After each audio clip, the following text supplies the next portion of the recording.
Donc, comme je vous le disais, pour ceux qui nous ont rejoints un tout petit peu en amont, donc je présentais 350.org. On est un réseau international qui a donc pour but d'activer vraiment le pouvoir citoyen face à l'industrie fossile. En règle générale, on demande aux gens de nous laisser leur adresse email, mais c'est pas simplement pour signer des pétitions, mais pour vraiment essayer de construire ensemble des stratégies et avoir de l'impact ensemble tout au cours de ces campagnes de mobilisation qu'on construit. Le chiffre 350, alors je ne sais pas si vous voyez, le chiffre 350, il vient donc de 350 parties par million, qui est le seuil de concentration de CO2 dans l'atmosphère, qui a été jugé comme stable. Et j'en profite pour répéter une phrase que j'aime beaucoup, qui est de dire « gagner lentement la bataille climatique équivaut à la perdre ». En réalité, cette concentration de CO2 dans l'atmosphère, c'est ce qui nous invite à repenser nos moyens d'action sur le dérèglement climatique.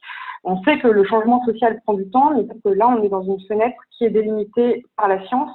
Et même si on a déjà beaucoup perdu par des décennies d'inaction, on est conscient justement qu'on n'a pas l'opportunité de s'éparpiller et qu'il faut vraiment s'attaquer aux racines et à la source du problème pour rester dans un climat le plus stable possible.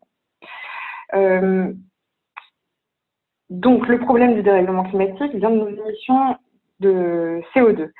Ces émissions de CO2, il faut justement, si on remonte à la racine, elles sont émises par les combustibles fossiles, donc le pétrole, le gaz, le charbon. Aujourd'hui, on a un budget carbone dans la slide que vous voyez qui représente à peu près 565 milliards de tonnes de CO2. Et en l'occurrence, on se rend compte que ce budget rétrécit d'année en année. Donc c'est un budget, on va dire, qui est un peu optimiste. Le problème, c'est que les émissions de CO2 potentiellement en réserve de l'industrie fossile représentent 2795 milliards de tonnes de CO2. Donc c'est ce qu'on appelle la bulle carbone. C'est celle qui peut exploser et c'est la raison pour laquelle on doit s'attaquer à l'industrie fossile pour que pas un seul projet ne voit le jour. En l'occurrence, il y a eu la COP21, là où tous les pays se sont mis d'accord de manière internationale pour respecter une augmentation qui tendrait au plus près des 1,5 degrés. Et ce que ça signifie concrètement, et ce dont ne parle pas l'accord, c'est que par un seul projet fossile ne devait voir le jour depuis cet accord, il faut même anticiper la fermeture de certains puits, de certaines mines actuellement en exploitation. Un autre problème qu'on rencontre, c'est que évidemment l'industrie fossile, elle, lutte pour sa propre survie. On pourrait croire qu'on peut compter sur cette industrie qui est la plus puissante au monde pour changer son modèle, qu'elle-même pourrait se dire effectivement dans un monde à plus 4 degrés, même notre industrie ne survivra pas. Mais ce n'est pas le cas puisque depuis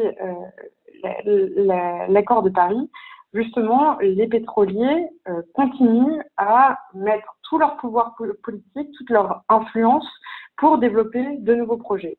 Là, j'ai mis l'accent sur Total, puisque Total, si vous suivez par exemple leur compte Twitter, vous pouvez voir, hélas, que toutes les semaines presque, ils célèbrent des nouveaux projets. Donc, il y en a un en particulier, par exemple, qui s'appelle Yamal, qui est un méga projet dans l'Arctique russe, dont la signature du contrat s'est faite à la veille du One Planet Summit, qui était un sommet finance-climat international convoqué par Emmanuel Macron, qui avait pour but justement de réguler la finance, mais ça n'a pas empêché Emmanuel Macron d'accompagner Patrick Pouyanné, qui est le directeur de Total, pour signer ce contrat. Et ça, c'est un exemple parmi d'autres, comme vous pouvez le lire. Donc, face à cette industrie qui est la plus puissante par sa puissance économique ou par sa puissance politique, on pourrait se dire que tout est perdu puisqu'ils sont plus puissants. Donc, on a une vision, on pourrait avoir une vision du pouvoir où justement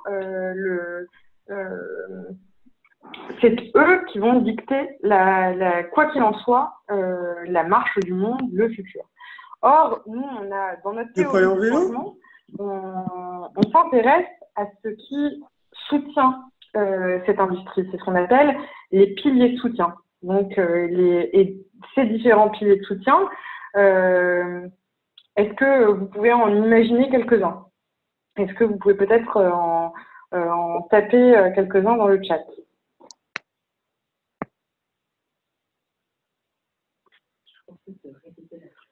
Alors, donc je répète la question, c'est-à-dire aujourd'hui, quels sont les différents acteurs qui permettent justement à cette industrie de prospérer?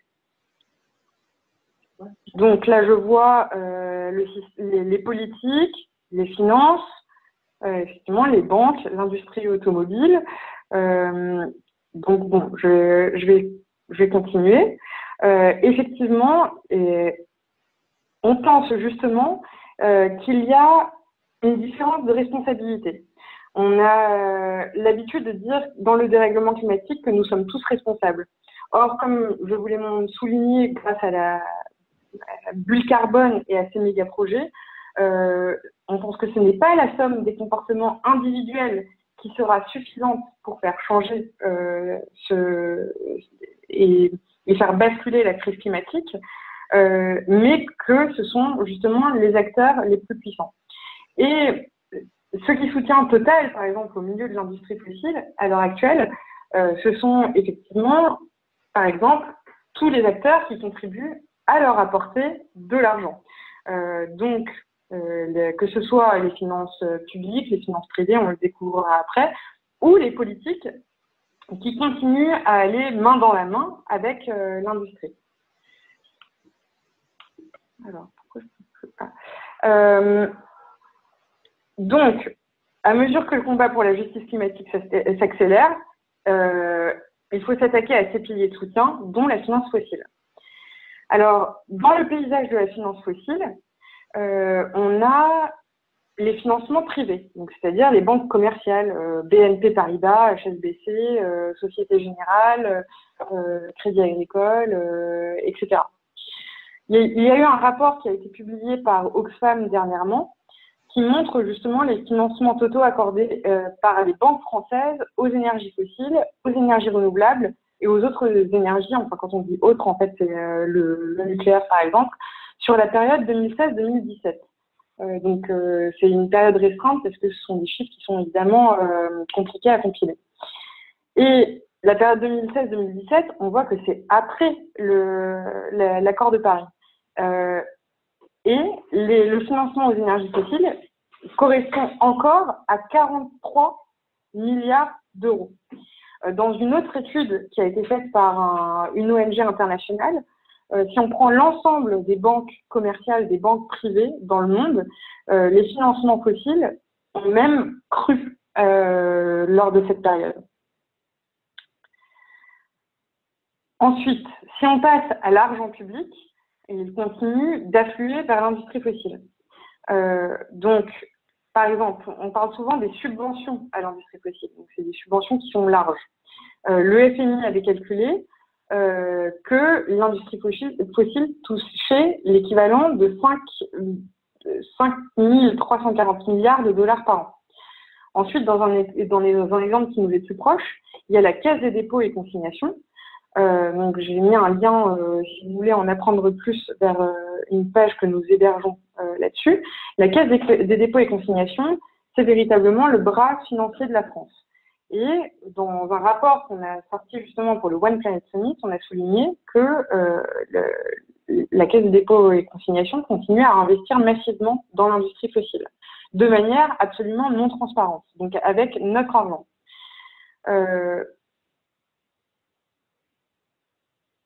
Donc, on avait fait une action, justement, où beaucoup avaient contribué pour mettre ça en lumière. Parce que la Caisse des dépôts et consignations, comme le système financier, on a souvent l'impression que c'est opaque et que Ce n'est pas notre affaire en tant que citoyen, qu'on n'y connaît pas assez, mais la Caisse des dépôts et consignations gère l'argent de notre épargne, l'argent de nos retraites. Elle détient 50% de la banque publique d'investissement. Elle investit directement dans l'industrie textile via ses fonds propres et elle contrôle plus de 1250 filiales. Après un an de campagne justement et de pression citoyenne, la Caisse des dépôts a choisi de désinvestir du charbon. Donc c'était déjà un énorme pas en avant. En revanche, vu l'urgence climatique, on ne peut pas se satisfaire d'un désinvestissement qui concerne exclusivement le charbon pendant qu'elle continue à investir massivement, par exemple pour Total qui ne fait plus de charbon à l'heure actuelle, mais qui est tout aussi néfaste. Et là, on rentre dans un cas d'argent public qui va vers l'industrie fossile. Juste 5 minutes. De l'argent public qui continue à irriguer l'industrie fossile, qui est la Banque européenne d'investissement. Et c'est ce aussi sur quoi on vous a invité pour ce webinaire. La Banque européenne d'investissement, c'est plus grand, c'est une agence multilatérale qui est plus grande que justement la Banque mondiale. Donc on n'en entend jamais parler en tant qu'Européens, en tant que Français. Mais par exemple, dans les prochaines années, elle prévoit de financer avec l'argent public plus de 100 projets gaziers en Europe. Donc c'est vraiment phénoménal. Et l'année dernière, elle a accordé un prêt monstrueux au gazoduc transadriatique qui prévoit de transférer du gaz de l'Azerbaïdjan vers l'Europe. Et rien qu'avec cet investissement, en fait, c'est l'ensemble des engagements climatiques de l'Europe qui se retrouvent mis à mal. Donc, ça fait des années que la société civile se mobilise pour pointer du doigt le rôle de cette institution. Et là, on est dans une période clé puisque la Banque européenne d'investissement est en train de revoir sa politique énergétique et a fait elle-même une proposition zéro fossile, donc c'est-à-dire qu'il demande à ce que cet argent ne soit plus utilisé pour financer l'industrie fossile. Donc ça, cette proposition, elle a été faite en juin. Et pour qu'elle voie le jour, il faut que maintenant les ministres des Finances européens qui sont décisionnaires approuvent cette décision. Il se trouve que un des moments charnières de cette décision sera le 9-10 septembre. Ensuite, il y aura aussi, et c'est toujours flou parce qu'évidemment ces informations ne sont pas communiquées, probablement mi-octobre, la décision sera entérinée. Or, la France a un rôle vraiment pivot dans cette mobilisation parce que, en termes de gouvernance, il y a des États qui sont des actionnaires principaux, des actionnaires majoritaires. Il y a la France, l'Allemagne, l'Espagne, le Royaume-Uni et l'Italie qui sont vraiment des pays clés. Là, vous pouvez voir sur la photo qui vous est présentée des activistes, ou pas des activistes professionnels, mais des gens mobilisés qui étaient venus de toute l'Europe pour justement faire pression sur la Banque européenne d'investissement en juin pour qu'ils fassent une proposition zéro fossile. Ce fut le cas. Et donc, la position de la France à l'heure actuelle, d'après ce que nous savons, n'est pas mauvaise. Ils pourraient même devenir les champions européens sur la question. Et c'est justement notre rôle jusqu'en septembre et jusqu'en octobre de faire en sorte que Bruno Le Maire et Emmanuel Macron communiquent publiquement sur la question. Donc, il y a un travail qui est mené par différentes ONG pour aller chercher des soutiens politiques, aller alerter les journalistes, faire un travail d'opinion. Et il y a aussi tout un travail c'est ce sur quoi nous avons besoin de vous et on vous l'expliquera après, pour faire en sorte de faire monter la pression et que ce sujet qui n'est pas devant de l'agenda public le devienne. Parce qu'un monde zéro fossile est possible. Je vais aller très rapidement en vous expliquant pourquoi c'est essentiel que des gens comme vous se mobilisent sur ces questions. Dans l'analyse des mouvements sociaux, il y a toujours différentes phases. Il y a des phases d'action non violente qui sont là pour polariser sur la question, c'est-à-dire alerter sur une question et que les gens soient amenés à choisir leur camp. C'est-à-dire, est-ce qu'on soutient cette question sur laquelle on n'avait pas, on ne s'était pas prononcé avant, et c'est ce qui amène à un soutien populaire fort aux demandes qui sont mises en avant par les actions non violentes. Et ce soutien populaire fort se traduit par aussi des mobilisations de masse. Et ces mobilisations de masse sont à nouveau l'opportunité de s'organiser, absorber les nouvelles énergies, se constituer en nouveaux groupes pour pouvoir à nouveau faire plus d'actions qui vont polariser et qui vont amener à nouveau un soutien populaire encore plus fort aux demandes. Et c'est la raison pour laquelle on promeut dans notre modèle des actions de désobéissance qui sont régulières et visibles.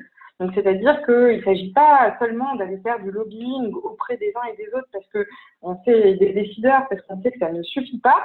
Il faut vraiment construire ce soutien populaire. Et ce soutien populaire, il se construit grâce à la visibilité.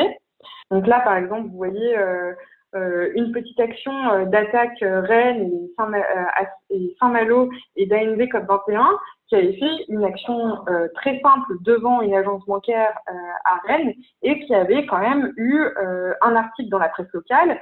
Et donc, c'est ce qui permet de construire ce soutien.